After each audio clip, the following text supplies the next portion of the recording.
Steve Kerr has major decisions to make regarding this Warriors rotation with Stephen Curry and D'Anthony Melton out. He's got to put these dubs in spots to succeed. That's what we're going to talk about on today's show. But before we do, guys, show some love to D'Anthony Melton. Show some love to Steph Curry. They're on the sideline right now. We all know they want to be out there. If you want Steph and Melton to have a speedy recovery, hit the thumbs up icon on today's video. If this video gets 1,000 likes, they might just see it, and they might just see all the love that Dub Nation has for them. So hit that thumbs up icon, and we'll get started with today's show.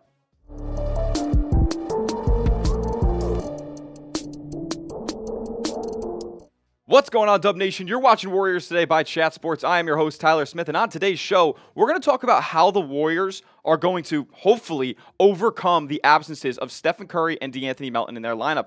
Obviously, we know the engine that Stephen Curry is for this Warriors offense, but D'Anthony Melton has had a really solid start to the NBA season as well. It really hurts this Warriors rotation to not have him in there. One of the best point-of-attack defenders on the team, and another guy who can facilitate with the rock in his hands. But a guy who has stepped up this season, before we get into, because this is unfortunate, this bottom part right here, is that Andrew Wiggins is unlikely to play tonight versus the New Orleans Pelicans. But he has stepped up this season. He looks like the player that we saw back in 2022. He's putting up buckets. Sunday against the Clippers, he dropped 29, and he was the one who was kind of keeping them in that game late. Unfortunately, a couple misses late, but so far this season, he's shooting 57% from three-point range. Clap it up for Andrew Wiggins, because I'm not going to lie, I have my doubts. Before the season, I'm quoted as saying on this show that I don't know if Andrew Wiggins can get back to that form after really not being in that kind of realm for 2 whole seasons. Looks like Andrew Wiggins is all the way back. So shout out to him, but unfortunately, he's unlikely to play tonight, so that's another major scoring burst for Golden State. Not going to be in the lineup. Where are these points going to come from? And Steve Kerr kind of mentioned with Andrew Wiggins likely being out tonight, he said he doesn't know who he's going to start. I'm not sure if that's a good thing for Steve Kerr to not have a, contingency plan as to whether or not Andrew Wiggins will be playing or not. This is unfortunate, because the Golden State Warriors roster right now, it is gotten significantly thinner, losing 3 key rotation pieces. But man, they have a big time matchup, back-to-back games against the New Orleans Pelicans. And I think this is going to be the starting lineup tonight, at least. Maybe I'm wrong. Maybe they decide to go with a smaller group, as the Pelicans don't really have that traditional center on their roster. But I have Brandon Podziemski at the 1, Buddy Hield at the 2, Kuminga at the 3, Draymond Green at the 4, and Trey Jackson-Davis at the 5. I think this is the best group of 5 players that you can put on the court for Golden State tonight. Maybe they decide to run a little bit of a smaller lineup. Maybe run Draymond at the 5, move Kuminga down to the 4, and potentially slide in a guy like Moses Moody there at the 3, or even start a guy like Kyle Anderson, even though he got benched against the Clippers on Sunday. But overall, looking at that lineup, I'm sure you feel the same way as I do. I am concerned about Steph's absence from this team. With the impact that he makes specifically offensively for this team, I mean, on the court versus off the court, we're going to discuss a couple of numbers here in just a moment about what Stephen Curry does for this Warriors team, but it cannot be understated. He is the Golden State Warriors, and I really hope that this ankle sprain is not going to linger and is not going to keep him out too long, because this is the part of the season where you need to start stacking up. There's some winnable games. There's some lesser opponents in the early part of your schedule. You got to take advantage of those moments, and without Steph Curry, it's going to be hard to get those dubs. But what do you guys think? Can the Warriors survive without Stephen Curry? This will be the pinned comment on today's video, so YouTube's going to throw you a little ad break right here. So while that plays, go down to the comment section, answer today's pinned comment, type Y for yes, and type N for no, and if you think the Warriors can survive without Stephen Curry or not. So I want to dive into a couple of statistics that really put some paint to the picture as to how Stephen Curry affects this Golden State Warriors offense. This is also known as offensive rating, points per 100 possessions. How much does your team score per 100 possessions in the league? With Stephen Curry on the court, we got 124.7 offensive rating. That is fantastic. That would be actually, as far as 23-24 numbers go, because I didn't want to take a small sample size of 3 games, even though I'm doing that with the Golden State Warriors right here. But looking back to 23-24, that would be the best offensive rating in the NBA. Stephen Curry off the court, 109.6, a 15.1 negative differential in that regard. 109.6 in those statistics last year would be bottom 6 in the NBA. What about how efficient the Warriors are from the floor? Effective field goal percentage, which takes into account that threes are worth more than twos and kind of factors that in. With Stephen Curry on the court, Warriors are shooting a blistering 63.6%. Off the court, not as hot. And you got to think about with the volume that Golden State shoots from three-point range, this is fantastic. This, not so much. A 14% differential. The Warriors are not getting up easy shots without Stephen Curry on the floor because they don't have to send doubles at a guy like Steph. They don't have to focus on him, fear him. They can guard one-on-one with all these Warriors players, and teams probably feel pretty good about their chances. What about how clean the Warriors play offense? What about getting guys involved? Stephen Curry on the court, the Warriors have a 71.6, almost 72% assist percentage. That is one of the highest in the NBA. Off the court, it's one of the worst in the NBA. 60.7%, 11% differential. So guys can't, like without Stephen Curry on the floor, you really don't have many facilitators, right? You don't have too many guys who are, scanning the floor from all angles and always looking to find the open man and getting guys easy shots, drawing defenses in and being able to drive and kick for open three-point shots. It's not going to happen without Stephen Curry on the court. This is going to be a rough run offensively with Stephen Curry sidelined. I will say, though, I will admit, there is one tiny silver lining in all this. The defensive metrics do actually get a lot better through 3 games. I know small sample size, but the defensive metrics actually do get better with Stephen Curry off the floor. I don't think that can be the driving reason, though, that this Warriors team is gonna win games. They got to get buckets at the end of the day. That's what we're going to talk about on the back half of today's show. But before we do, I got to give a huge shout out to today's sponsor, and that is Prize Picks. Prize Picks is America's #1 daily fantasy sports platform with over 10 million active members. And they're going to give you some free money on Prize Picks when you sign up with our promo code CLNS. They'll give you $50 for free when you place a $5 entry. You don't even need to win to receive that $50. But how do you place an entry? You just pick a lineup of 2 to 6 player stat projections and just pick more or less. Withdraw your winnings, win big money. Guys, I love Prize Picks. I've been a Prize Picks customer longer than they've even been around here at Chat Sports, and they have a great deal tonight. For Taco Tuesday, they give you discounted stat projections every Tuesday of the week, and tonight they have Anthony Edwards only at 22.5 points. I'm going to take the more on that. And they don't even give you the option for the less, but I'm going to take the more on the Taco Tuesday for Anthony Edwards. And then I decided to go into the Warriors game tonight against the Pels. Draymond Green, don't hate me for this, but I have less than 14 points plus assists.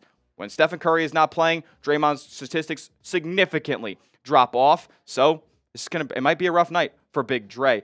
Jonathan Kuminga, you got to shoot the ball better. That's what we're going to talk about in a couple minutes. But you got to shoot the ball better. Give me more than 1.5 three-pointers made. The Warriors are going to need that if they want to win. You can take my picks. You can fade my picks. Just make sure you go and do it at Prize Picks. PrizePicks.com/CLNS. Use that promo code CLNS to get $50 for free when you place a $5 entry. You don't even need to win to receive the $50. Prize Picks. Run your game. Now, with Steve Kerr saying that Andrew Wiggins is going to miss the Tuesday night game against the New Orleans Pelicans with lower back pain, right? That's what it was diagnosed as. I do expect Andrew Wiggins to be playing on Wednesday against the New Orleans Pelicans. I think this might be a little bit of he didn't get a ton of work in training camp. He's still kind of ramping up action here. I mean, he's only probably, 5 games into actual basketball action this year when you count the preseason plus the 3 games they've played. So I expect Wiggins to play Wednesday. I think it's a little bit more of a rest thing, and they're going to be pushing all their chips into the back half of this back-to-back. But it's unfortunate that he's not going to be ready for tonight's matchup. Curry and Melton, although, are going to be reevaluated on Friday for their respective injuries. Now, Friday, the Warriors will travel for a pretty long road trip here in the start of the NBA season. So if Stephen Curry and DeAnthony Melton are not available, this is what your team is going to look like along that stretch. Oh, Podziemski, Wiggins, Kuminga, Draymond Green, Trayce Jackson-Davis. I'm sorry if I sound negative, guys, but let's be honest. This team without Stephen Curry is just not a competitive one. It's not a contending one. I don't even know if it's a contending one with Steph Curry, but he definitely puts you in a much better spot to succeed than when you're having Brandon Podziemski, basically take over Steph Curry's point guard position. I'm not saying Podziemski's a bad player. He does a lot of great things on the basketball court, but he did not replicate the production that Steph Curry puts in and night out. Now, over the next 10 games for Golden State, there are many winnable matchups here. I think both the New Orleans Pelicans games tonight and tomorrow are both very winnable. Then you travel to Houston, who isn't a very up and down team, very high variance team. Like if they're shooting a bunch and they miss a bunch, like Golden State can easily take advantage of that. And I think they have a lot of undisciplined players on that Rockets team, so Golden State could maybe get a win to start that road trip. Then you got the Wizards. You better get a win there. At Boston, I'm going to chalk that up as a loss. Cleveland, they've been playing really hot to start the year, so maybe that's a loss as well. And then you find OKC. So a very tough 4-game stretch starting November 6th for Golden State. They end up coming back home to match up with Klay Thompson and the Dallas Mavericks on November 12th. First game of the NBA Cup group play for Golden State. I really hope Stephen Curry is back and available for that game. It's about 2 weeks out. Hopefully he can come back strong. Finish out this trip with Memphis and the Clippers. So what's it going to take for Golden State to have a, I'd say, plus 500 record during this 10-game stretch? They need this man. They need Jonathan Kuminga to play better. And that's the blunt, truth. They need Jonathan Kuminga to play better than he has played through the start of the NBA season. It has not been a good start for Jonathan Kuminga. Entering a contract year. Remember, Jonathan Kuminga wanted a max contract. That's 5 years, $224 million. And he can't do anything right on the basketball court. Golden State was willing to pay him $30 million, and he said no. He said, I'm betting on myself. I'm going to show you that I improved in the offseason. And what has he shown you through 3 games? Oh, my goodness. This is awful. I know that Golden State blew the first 2 teams out, right? They blew out the Trailblazers in Game 1. They blew out the Jazz in Game 2, both on the road. So Kuminga didn't play a ton of minutes in those matchups, right? He's only averaging 19.7 minutes per game. But the numbers he's putting up don't even suggest that he should be playing 20 minutes a game. He's not even eclipsing 10 points per game. He's still not crashing the glass. He's shooting an abysmal field goal percentage and an even worse three-point percentage. 11% from 3. Guys, I know it's a small sample size, but come on. Jonathan Kuminga was good in the preseason. But now that the pressure's on, now that real consequential basketball is being played, he is not living up to the expectations that Golden State has set out for him. What does Jonathan Kuminga do well on the basketball court? I have an honest question for you guys. What does he do well? Because it's not shot creation. He can't handle the ball. He really doesn't have much of a bag at all.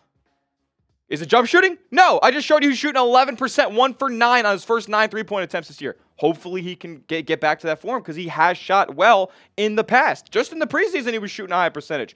On-ball defense, no. I'm not going to lie, guys. That was something that I think that was going to be Jonathan Kuminga's calling card heading into this season, being able to just stick on defenders or stick on opponents and defend them at a super high level. He has not been able to do that. He has missed assignments. He has gotten blown by. He's honestly shown low effort on some possessions on the defensive end. Not good. Rebounding, no. He doesn't give any effort. We know Jonathan Kuminga is one of the most athletic players in the NBA. He can jump out of the gym. Now, does that mean he's going to get a ton of rebounds? No, but it's going to mean he's got a pretty darn good chance. But he doesn't put in the effort to go down there, box out, and rise up and get possessions for this Warriors team. Oh, does he cut to the rim? Yeah, he does a great job of cutting to the rim. Great job of cutting to the rim, Jonathan Kuminga. Sure, you should get $30 million per year. $55 million per year, according to you, because you could cut to the rim and dunk along the baseline. What a joke, honestly. And I understand, guys. It's 3 games. It's a super small sample size, and we've seen great playing from Jonathan Kuminga in the past. But for all this talk he had about improving his game this offseason, for all this talk about how he became a better jump shooter, about all this talk about how he's a small forward when he doesn't do small forward things, when he can't shoot the ball, when he can't pass and he can't defend and he can't rebound. What do you do then, Jonathan? What do you do well? You cut to the rim, you can rise up for a dunk, but that's it. You need to be doing other things. You need to improve upon these other things because they are necessary to win basketball games. Human highlight films don't make you $50 million, Jonathan. Winning plays do, and you haven't made them so far. I'm hot right now. What do you guys think? Do you believe in Jonathan Kuminga? Let me know down in the comments section. Type B for believe. Type D for don't. I'm leaning D for don't, but I know it's a small sample size, and I will not make any definitive decisions yet. I really hope he proves me wrong. Let me know what you guys think down in the comments section.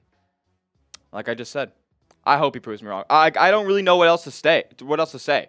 He has not shown me anything through these first 3 games. He's been sloppy with the basketball in his hands. He hasn't been able to shoot. Can't defend. Doesn't rebound. I'm not saying he can't rebound, but he doesn't.